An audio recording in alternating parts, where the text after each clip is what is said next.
Page 81. A warrior of light is always vigilant. He does not ask anyone else for permission to wield his sword. He simply takes it in his hands, nor does he waste time explaining his actions. Faithful to God's decisions, he gives his answer in what he does. He looks to either side of him and identifies his friends. He looks behind him and identifies his opponents. He is implacable with treachery, but he does not seek revenge. He merely drives away the enemies of his life, never fighting with them any longer than is necessary. A warrior does not try to seem he is. Page 82. A warrior does not keep company with those who wish to harm him, nor is he seen in the company of those who want to console him. He avoids anyone who is only by his side in the event of a defeat. These false friends want to prove that weakness is rewarded. They always bring him bad news. They always try to destroy the warrior's confidence, all under the cloak of solidarity. When they see him wounded, they dissolve in tears. But in their heart of hearts, they are happy because the warrior has lost a battle. They do not understand that this is part of the fight. The true companions of a warrior are beside him always, during the difficult times and the easy times. 83. At the beginning of his struggle, the warrior of light stated, "I have dreams." After some years, he realizes that it is actually possible to reach his goal. He knows that he will be rewarded. At that moment, he feels sad. He knows about other people's unhappiness, about the loneliness and frustration experienced by a large section of humanity, and he does not believe that he deserves what he is about to receive. His angel whispers, "Give it all up." The warrior kneels down and offers God his conquest. The act of surrender forces the warrior to stop asking foolish questions and helps him to overcome his feelings of guilt. Page 84. The warrior of light has the sword in his hands. He is the one who decides what he will do and what he will never do. There are moments when life leads him into a crisis. He is separated from things he has always loved. It is then that the warrior reflects. He checks that he is fulfilling God's will, or if he is merely acting selfishly. If this separation is really part of his path, then he accepts without complaint. If, however, such a separation was provoked by someone else's perverse actions, then he is implacable in his response. The warrior possesses both force and forgiveness. He can use both with equal skill. Page 85. The warrior of light never falls into the trap of that word freedom. When his people are oppressed, freedom is a very clear concept. At such times, using sword and shield, he fights as long as he has breath and life. When contrasted with oppression, freedom is easy to understand. It is the opposite of slavery. But sometimes the warrior hears older people saying, "When I stop working, I will be free."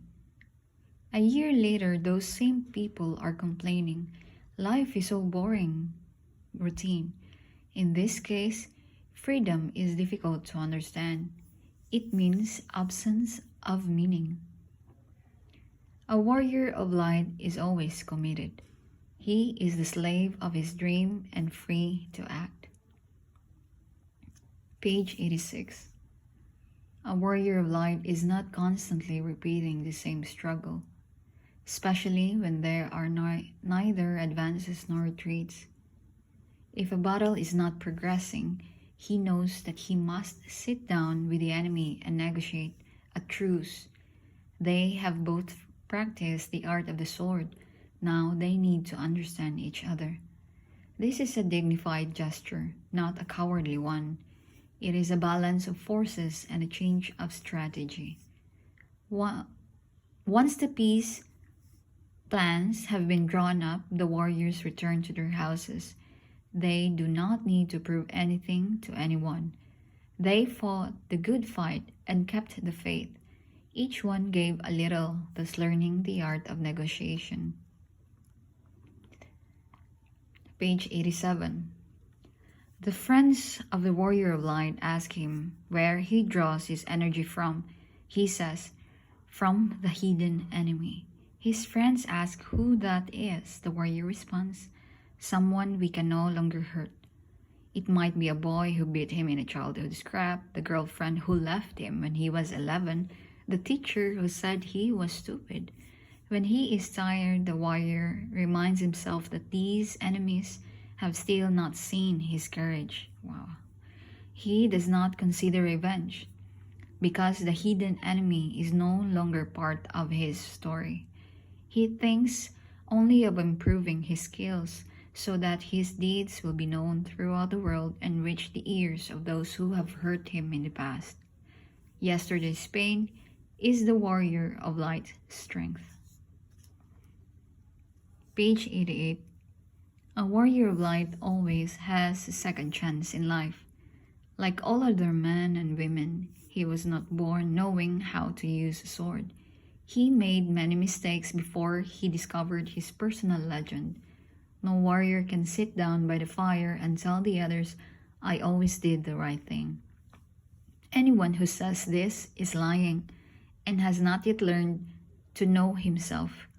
The true warrior of light has committed injustices in the past, but as he proceeds on his journey, he realizes that the people with whom he did not behave correctly always crosses his path again. It is his chance to right the wrong he did them, and he always unhesitatingly seizes the chance. Page 89. A warrior is as wise as a serpent and as innocent as a dove. When people gather to talk, he does not judge the behavior of others. He knows that darkness uses an invisible net to spread its evil. This net catches any snippet of information floating in the air and transforms it into the intrigue and envy that infests the human soul. Thus, everything that is said about someone always reaches the ears of the enemies of that person, augmented by the dark weight of poison and malice. For this reason, when the warrior speaks of his brother's opinions, he imagines that his brother is there present, listening to what he is saying. Page 90. The Breviary of Medieval Knights says, "The spiritual energy of the path uses justice and patience to prepare your spirit. This is the path of the knight, a path that is at once easy and difficult, because it forces one to set aside trivial things and chance friendships. That is why at first many hesitate to follow it. This is the first teaching of the knights. You will erase everything you had written in the book of your life up until now. Restlessness, uncertainty, lies. And in the place of all this, you will write the word courage. By beginning the journey with that word and continuing with faith in God, you will arrive wherever you need to arrive.